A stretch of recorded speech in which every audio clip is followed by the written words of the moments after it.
How's it going, guys? Haven't done a review in a couple of weeks now, so let's get right back onto it. So I'll be bringing you the legend, the king, Elvis. I've got to put my hands up. I've not been the biggest of Elvis's fans growing up. I've listened to his music, I enjoy his music, it entertains me, but I'm not a hardcore fan like you get out there. You know, not really watched many documentaries about him. I know a little bit about him in terms of general knowledge, but other than that, no, not much. So it was going to be interesting for me because it seems to be a story told from the point of view of someone close to Elvis. This Colonel Tom Parker, the person that he founded Elvis, you know, from his small-time gigs in Memphis to taking him on tour with Hank Snow, etc. Directed by Baz Luhrmann. And the only other film of his I've seen is Australia, which is almost like epic western, but filmed with the backdrop of the Australian outback. So it was going to be interesting to see his approach for the King's life. So for me, it felt like Baz Luhrmann had a certain plan for the way he was going to make this film. A film of two halves. The first half is very fast-paced, like snippets from newspapers, almost like headlines about each part of his life. You've got the explosive nature of his rise, suddenly getting to know who this singer was that is doing things differently to what current music at that time sounded like. You know, it was more slower paced country style music, and you know, this white kid is just come onto the scene with his gospel type of voice, with his erratic movements, his erratic dancing movements, driving people wild. Anybody who came to see him, they were screaming for him, they were getting ecstatic, they wanted to know who this person was. Someone who seemed very much ahead of the times. The controversy that he was causing, people of the establishment really didn't like what he was doing. They were saying his movements are disgusting, lusty, you know, they weren't used to that kind of music on how can we say, on a national level. Film shows how the establishment was worried, scared of the national popularity that this young guy was gaining. A young white kid singing black music, it was unheard of. It was unheard of at the time, and people were going crazy for it. And Baz Luhrmann captures that. He captures that explosive nature of that rise that he had. And for me, it seemed too full on. That first half of the film is charting one moment to the next, to the next, to the next, one after the other. Just like Elvis had hit after hit after hit. That's exactly what Baz Luhrmann seems to be doing. He's hitting you with moment after moment of his life. And the film doesn't give you a moment to breathe during that first half until we get to a certain part and things slow down. They slow down and they get serious. And Luhrmann captures those moments of his life extremely well, tremendously well, I would say. I mean, at the end of the day, the film has got a lot to cover, from the 50s all the way to the late 70s. And it does do that. It does it really well. And the film's exciting. It has you tapping your blue suede shoes. And it's definitely an emotional roller coaster. The performances are superb. Austin Butler, hats off to you, mate. Did a wonderful job portraying the character.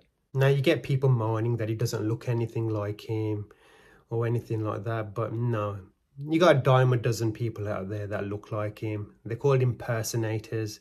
This isn't an impersonation, no. This is Butler's interpretation of the man. Not an impersonation, an interpretation. And what a wonderful interpretation it is. The voice he can sing. This young actor can sing.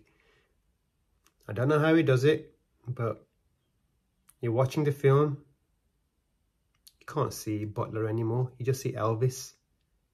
Doesn't look like him, nah. But something clicks and that actor becomes Elvis Presley.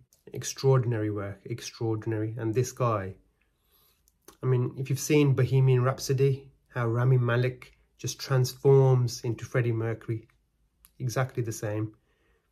I don't know if it's better, because Malek did a supreme job, but it's up there alongside that performance. Well done Austin Butler.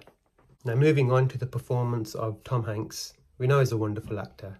Many great films, many great roles. Road to Perdition, Castaway, The Terminal. We know this guy can act. So for me, it was a kind of surprise the way they portrayed this Colonel Tom Parker. I've seen a few clips of him on YouTube, and the way Tom Hanks portrayed him was a very caricature kind of way, very cartoonish, over the top.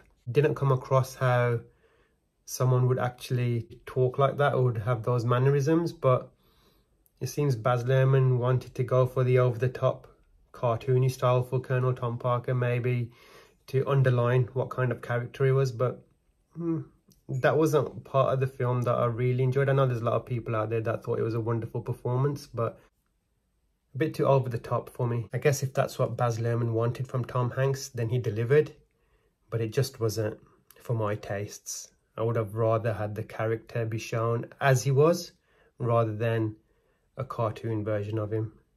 The supporting cast was also great. Everyone did their parts perfectly well. Nothing seemed out of place.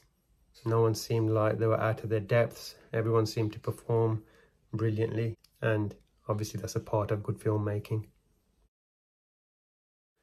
Now to the look and the sound of the film. First of all, the film looks stunning.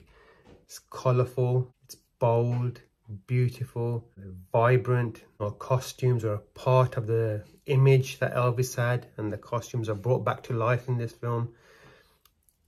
Everything looks spot on.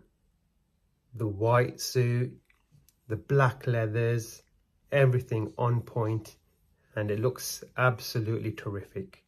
The sound had to be spot on. At the end of the day, it's about charting the career of a musician, so the sound had to be absolutely there, and it is. The film is loud, the sound is detailed, and it has you moving in your seat, and that is testament to all the people that work hard in making this type of film. A little less tabloidy and a little more personal to the character, and I would have enjoyed that a bit more, but it's like I said, the second half of the film does go into that kind of thing. Tale of Two Halves, a film of two halves. Maybe made Tom Hanks' character feel a bit more real. It would have been a better film for me. To give it a score, I'm going to say 8 out of 10. So apart from those two little gripes, the film is solid. Excellent presentation. It's an excellent portrayal of the legend. And Austin Butler has knocked it out of the park with his performance. Brilliant performance, brilliant young actor. Looking forward to seeing what he does next. A great looking film, an amazing sounding film, and one definitely that you should go out and catch on the big screen, because that is what Baz Luhrmann has made this film for the big screen. And with that, guys, I'm all shook up. I'll catch you later on the next one. Are you ready to fly? I'm ready to fly.